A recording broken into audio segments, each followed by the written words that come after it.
Task 2 for the Level 2 Sports Turf Operatives in the UK is to set up and mow sports turf to a specification using a cylinder mower. The apprentice must show they can mow sports turf. Mowing should be carried out using a pedestrian or ride-on cylinder mower. This will be determined by the EPAO in conjunction with the employer prior to the EPAO. If the task involves the use of pedestrian-powered machinery, it should typically cover an area of at least 100 square meters. If the task involves the use of a ride-on machine, it should cover the area of at least 300 square meters. This task should take 45 minutes, including any verbal risk assessments, signing out, pre-start checks, and setting up of the machine. This should also include any washdown and post-operative checks for the machine. Robert Jack from the Howardson Group will now show you how to do pre-start checks on a cylinder mower, set the height of cut, and set the quality of cut.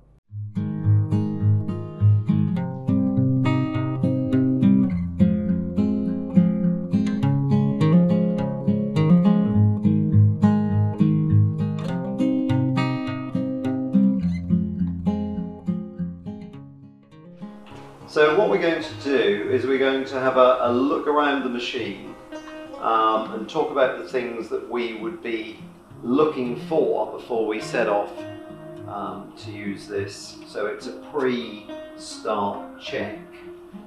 Why would we do it? I think these are precision pieces of equipment. We've got to keep it in really good condition so it works at that sort of optimal level. We need to check it from a personal safety point of view. If things break and fall off, we could find ourselves in a compromised position that we don't want to. It could be those around us, that something flies off at speed and causes injury, so we want to negate that. If we're traveling any distance, we can go do our job and come back without having to go back and take the machine back, and that's time consuming, that's wasteful and annoying. Seeing if there's something that's wearing over a period of time, maybe we can see something in time to stop a large repair bill, and so forth and so forth. So it's really important from many angles that we check this machine over before we leave the yard, and ideally before we leave the shed, where it's housed. We don't want to be doing this on the playing surface. We don't want to take this out and do it on the playing surface and then tip petrol over our grass or oil or something else, or grease something up out on the pitch and spill that grease on the playing surface. So we're looking to do this ideally in the shed, certainly in the yard, before we leave to go and do whatever the task is that we're undertaking. So we're going to give it a sort of a good visual check around, just checking bits and pieces. We're looking at, say, handlebars, for example. There's no major cracks, there's nothing where they're bolted to the machine, they're all in place. There's movement where there should be movement, and so forth and so forth. So just a good visual check. I'm looking at the levers, they're all in place, they're all where they should be, OPC, I can hear the micro switch clicking. It all looks to be in good order. I'm just looking around visually. I can't see any puddles of oil or petrol or anything like that. I've got no leaks. All the studs on the side plates all look to be tight. Nothing's coming adrift. That's not going to cause us a problem while we're using the machine. Side plates, everything's done up. Everything looks to be in good order as it should be. So a visual check, everything looks to be correct. Obviously we're doing this with the engine turned off. It's got to be done in a safe condition. Again, with a battery machine, the key is out, or however it's engaged, so nothing can start up when we do our checks. So let's look at the engine. We're going to look at the fuel levels. Obviously the last thing we want to do is be running out of fuel, and the only way, there's no sight gauge on these, so the only way that we can do it is to take the fuel cap off and physically look inside. Obviously we're not smoking, we're not wearing a tie, or we've got a lanyard or something that's dangling over things that's going to get caught, so just consider that. Obviously wearing gloves as well. We've got fuel, we've got oil, we don't want that on our hands. Now when I undo this, obviously I'm going to expose the top of the fuel can or the fuel tank. I don't want cut grass and debris that collects around there going into the fuel and getting into the carburetor and causing issues. So I've got my airline. I would give that a clean, I'd give that a blow with the airline, or I'd just make sure, if we don't have one, we make sure that this area is clean before we take the cap off. So it is literally take the cap off, have a look inside, make sure that there's enough fuel in the tank to do the task ahead. If you're going to refill it or top it up, make sure that you've got the right fuel, make sure it's petrol, not diesel, make sure it's not 2-stroke, it's 4-stroke, but make sure you do have the right fuel before you get going. I'm going to check the air filter, really important part of our daily checks, and immediately I can see in the base of the air filter there's a lot of debris and cut grass. That's going to restrict the air intake of this machine. If it builds up, if I sucked up debris down into the cylinder, that's really going to trash the engine very quickly. So it's so important that we keep this clean. We've got a 2-stage cleaning system. We've got our foam element on the outside, so I can take that off. I can wash it in warm soapy water. But if I'm going to do that, then I must make sure that it's dry before I put that back on. So maybe I'm going to take that off, I'm going to blow it out with my airline, really clean it up, and then maybe at the end of the day, give that a wash and leave that out to dry before I put it back on the following morning, because it cannot go back on there wet. Inside, we've got our paper concertina filter, so it's a very large piece of paper that's got many folds in it to give a really large cleaning surface area, but that's contained within a very small filter here. So we must clean that out. That's the important bit. It must be dry, but again, we're going to take that off and we're going to clean that out with our airline with clean air. We must keep that very, very clean. That's a really important part. That's something that we must do regularly. So continuing with our daily check, our pre-start check, our exhaust. So I'm putting my hand on here because the machine hasn't been used today. It's very cold. This will get very hot. There is a pictogram on the top suggesting it gets very hot. Do have a look. Do check for dead grass, for debris, for stuff that's stuck in there that's a fire hazard, and obviously given its proximity to the fuel tank, that's not a great thing.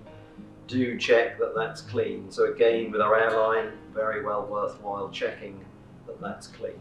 Good practice while I'm checking the engine is obviously it's turned off. We can't be using it. We can certainly have our HT lead removed, so there's no chance of this starting up while we're anywhere near. But again, just a very quick visual check. No cracks. That's not coming off. It's in good condition. We're very happy with that. That's great. Spark plug, the bit that I can see looks absolutely fine. Again, no cracks, no debris, and we'll put that back on before we start. No, I'm going to have to make it start. I'm going to check the oil, but before I do that, I'm just looking at the pull start here. Yes, the cord is on, it's all attached. It looks to be okay. Just check for debris, foreign objects. Things can get drawn in. The engine is cooled with the fans on the impeller that's housed in here, drawing in cold air to keep the engine cool. But obviously at the same time it does attract dead grass and so forth, debris, so make sure that that's clean, that those vents are clean so it can do its job efficiently. And as we see here, it's nice and clean, there's nothing in the way, but it's worth checking that daily. I'm going to tip the mower back. We're just going to look at engine oil. I've got the on and off switch here for the fuel. I'm going to turn that off, so when I tip it back, the fuel is turned off. So I'm just going to push the machine forward a little bit. Put the parking brake on. I'm just going to tip it back, it's fine. You can prop the machine up, but I can hold it there, that's absolutely fine. I'm going to take the dipstick out just to check engine oil. Here's our dipstick. I'm tipping it back just in case if there were too much in, it would come out of the sump plug there. I can look on the dipstick. I can see yes, there's oil there. I can just lower it down, and with the engine sitting level, I can see there's oil to the neck of that thread. So perfectly happy with that. The oil looks to be in good order. There's plenty in there. I'm not going to go off using this machine with potentially no oil in it. So before I lower it down, I'm just going to put that back in. Lower it down. I will just turn the fuel back on at this point. It's something that's easily forgotten at a later stage, but I'll put the HT lead back on last. So We've checked our, previously we've checked our height of cut, we've checked our cylinder bottom blade, we're happy with that. We've got grease points on this particular cylinder, there's one either side. It's obviously very good practice to grease those on a daily basis. So any other greasing points, it's knowing where they are. These ones are very obvious. There may be some that are under the covers. So from time to time, the covers need to come off. Those grease points need attending to. So you need to know where they all are on the machine. They differ from machine to machine. So it's really important that you have access to, and it's a legal requirement to have access to the operator's manual. Make sure that you're familiar with it. Know where the things that need adjusting are located. So in this particular machine, there is a grease point under the side cover. Not a daily thing, but something that needs doing from time, needs to do frequently as per the operator's manual. Under this cover, there are belts, one to drive the rear roll, a pair to drive the cassette, or the reel in this case.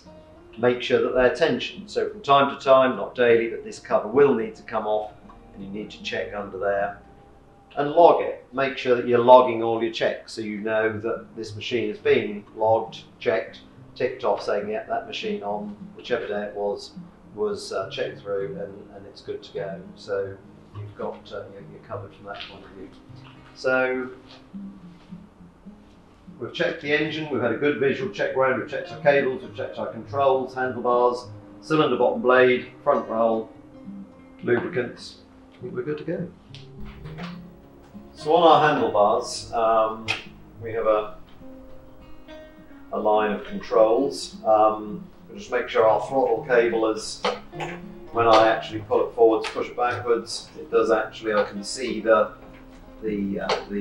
throttle moving on the top of the carburetor, so I know that my cable is good. I'm going forwards and backwards, it's not tight, it's not overly loose, and I can see movement. So I'm going to be able to rev the engine up to the desired RPM to do the job, so that's good.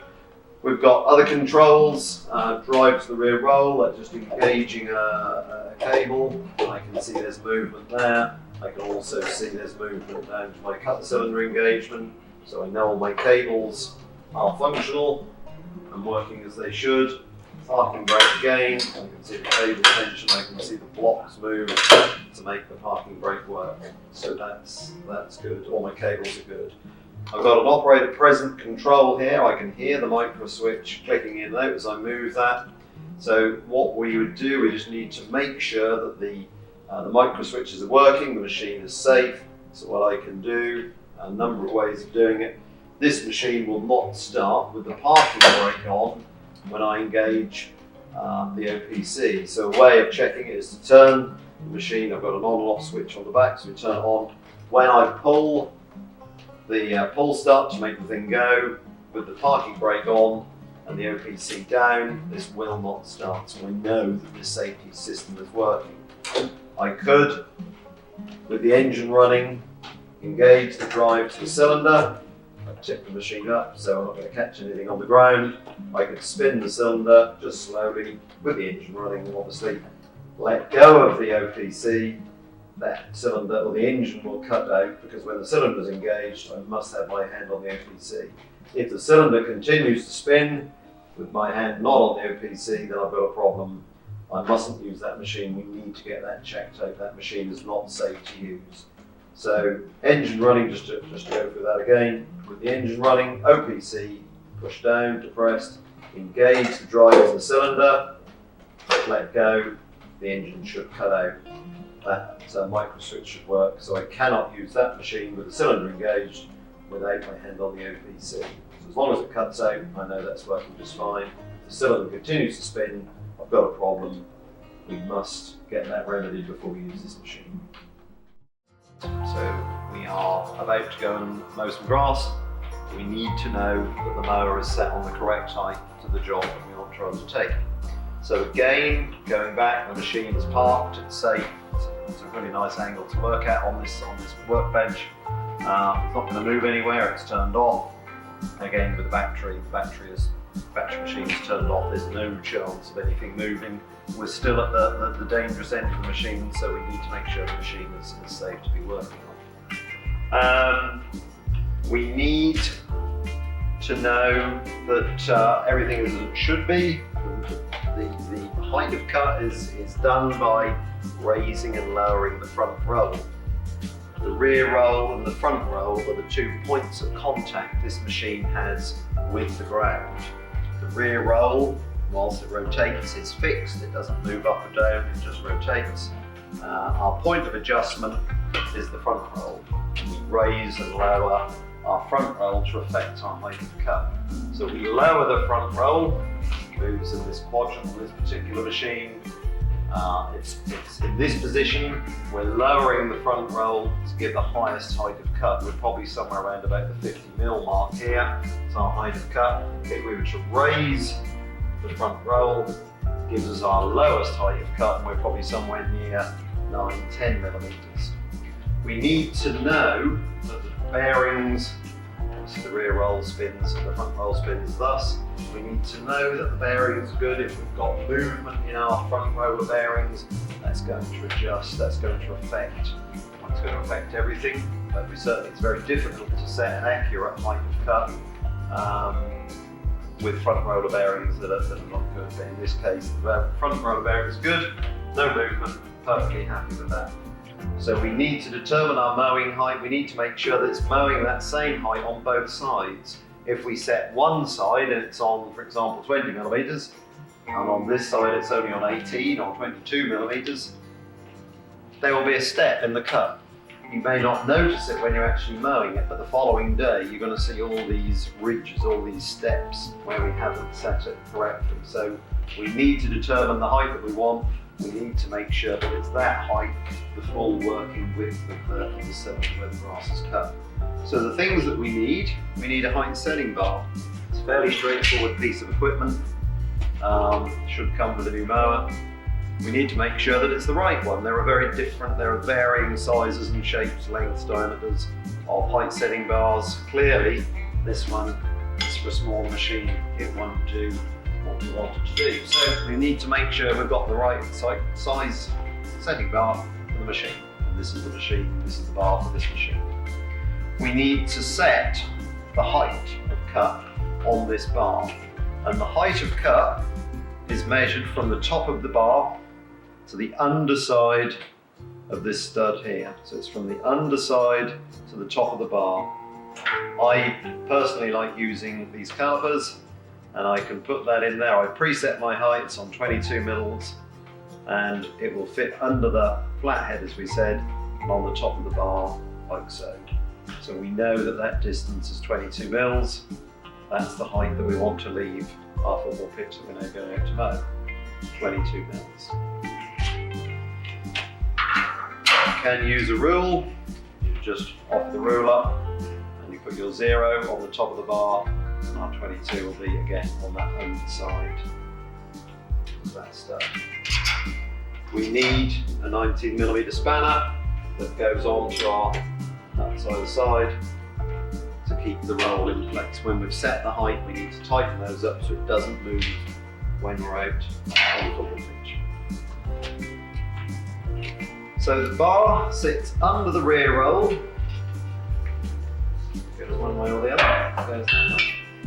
It must go under the rear roll, it must go under the front roll.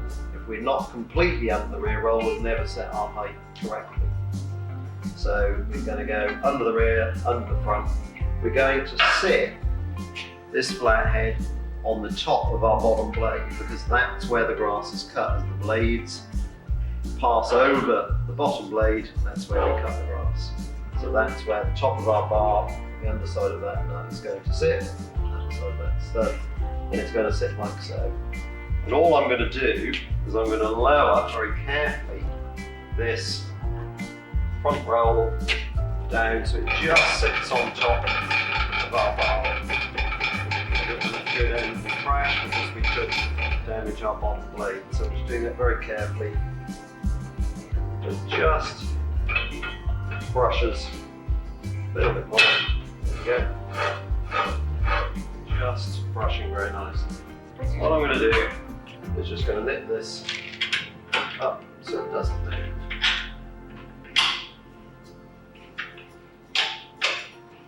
Doesn't need to be really, really tight, but just enough so it doesn't move. come back and revisit this shortly. So I'm now going to come across and check this side, because we said we must have it the same height, the full working width. If it's higher or lower on one side, that's going to affect our cut. That's sitting in there, that's nice. Should be though, it should be the same, but the top of that, or the underside of that stern is sitting on the top of the bottom blade. This is sitting under the rear roll, this is sitting under the front roll. Same amount of pressure on there, so that's good. I'm just going to knit that up. Move. Now I've set it, I don't want to move it. Knit this one up fairly tightly. Take that out. I'm just going to go back to this side and just double check. This one hasn't moved. There we go. That's in. That's nice. That's good. So the last adjustment is just to nip that up to make sure that's completely tight. It's not going anywhere. There we go. Take that out. That must come out. So we've preset our bar. We've put it on the top of the bottom blade. We've lowered our front roll. It's the same on both sides. We know we're on 22 mils, so we've measured this distance. We've done both sides. We know that we're cutting parallel. It's 22 mil across the full working width. Different machines have different ways of adjusting the front roll. With some machines you may have a hand wheel either side. They're done independently. With this one, it's just moving up and down in this quadrant on the side. But it's just understanding how you adjust your front rolls. So this is on a fixed machine. On a triple mower or a fairway mower, you may have floating heads. You may have to adjust the front and rear roll to get that height of cut. But with a pedestrian mower, we're just adjusting the front roll. That's all we're doing. The rear roll is fixed. So bar goes between the two rolls. That sits on the top of the bottom blade. We lower the front roll so it just sits on the top to get our mowing height. That's setting our height of cut.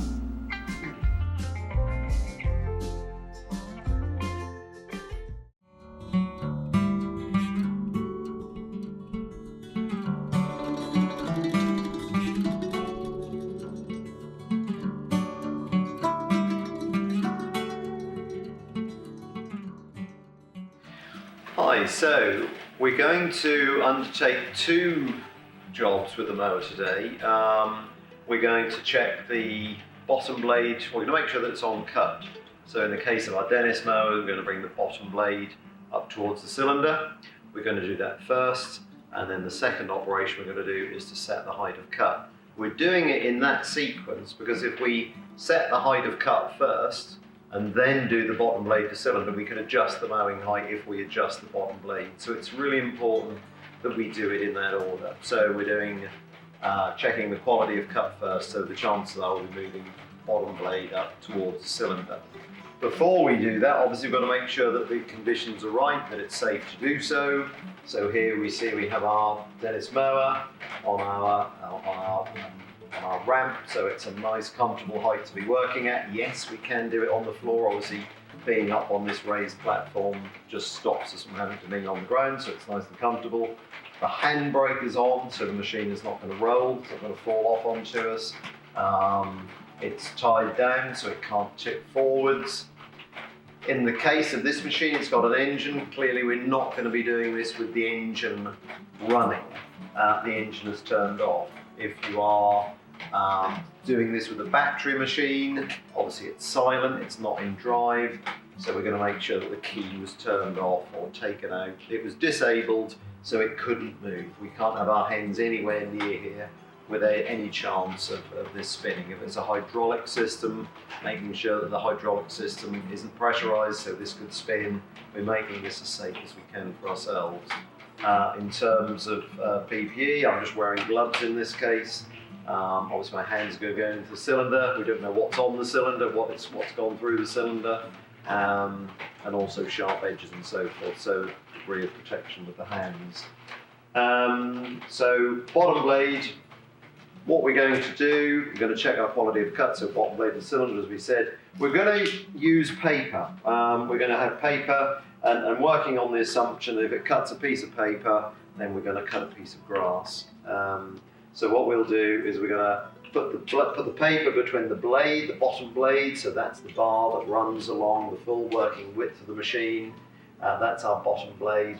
And the blades on the cylinder, and you see here, when the blades on the cylinder pass over the top of the bottom blade, that's where the grass is cut. So we've got to very carefully put our piece of paper in the position where the grass would be, so it's just replicating our working environment. And you see here, that's a nice clean cut. If you're listening, there's very little contact between the cylinder and bottom blade, so there's very little wear taking place. So we're cutting grass, we're cutting paper on this left-hand side of the machine. So we're just going to work our way through. Can you see here, we're not cutting paper at all. And again, right over to this side. So this side, this very left-hand side, we're cutting paper nicely. So the gap between the cylinder, the blades of the cylinder, and the bottom blade is less than the gap that we have this side. Because you see here, it's just passing over. So the tools we require, different machines have different ways of affecting bottom blade or adjusting bottom blade to cylinder. With this particular machine, we need a 19mm spanner. We've got an adjuster either side. So we've got to bring our bottom blade up on this side. So we reduce that gap so we can cut this piece of paper and therefore go out and cut some grass. So I'm going to reduce that gap by just adjusting this. Let's try the ring end. And it may take 2 or 3 goes to get it just right. All gaps rather than try and make enormous changes as we go. So I've made a small adjustment, and you can clearly see that it wasn't a big enough adjustment. We're still okay on this left-hand side, so we're going to have another go on this side. Small changes may take 2 or 3 goes to get it right, perhaps. Small changes we're going to bring about with each adjustment. So still off. Cutting there nicely. Getting there. It's nearly there. It's not quite. So we're going to have one more go. Hopefully this time we'll get it right. We don't want to go down too tight. If we go down too tight, we're going to get excessive wear on our cylinder and bottom blade. Too big a gap, obviously we're not cutting grass. So just finding that happy place in between, little contact, cutting grass nicely. Yeah, there we go. I think today, with an old some, that's probably as good as we're going to get. We don't want to get our fingers too close, so there we go. Nice sharp edge. We must cut grass with and leave it with a very clean cut. We don't want a jagged edge. We don't want to brown the tip. We don't want that torn edge of the grass. That's where disease will sit. That's where it will turn white the following day and look unsightly. So we're looking for that really clean, sharp, crisp cut. Here you can see in this video Jacob Humphreys from Bournemouth Football Club mowing an area with a cylinder mower. With a pedestrian mower, this area needs to be a minimum of 100 square meters. It needs to be checked before you mow the area. It should also be safe to mow that area. It's not being waterlogged, it's not damaged, for example. While you're doing the task, the EPAO may ask you questions on grass identification. For example, while carrying out your EPAO, be sure to mention your risk assessments, any health and safety legislations that might cover you during each particular task, and ensure that you're wearing the correct PPE. This also includes wearing the correct gloves, nylon gloves, while doing oil checks, for example.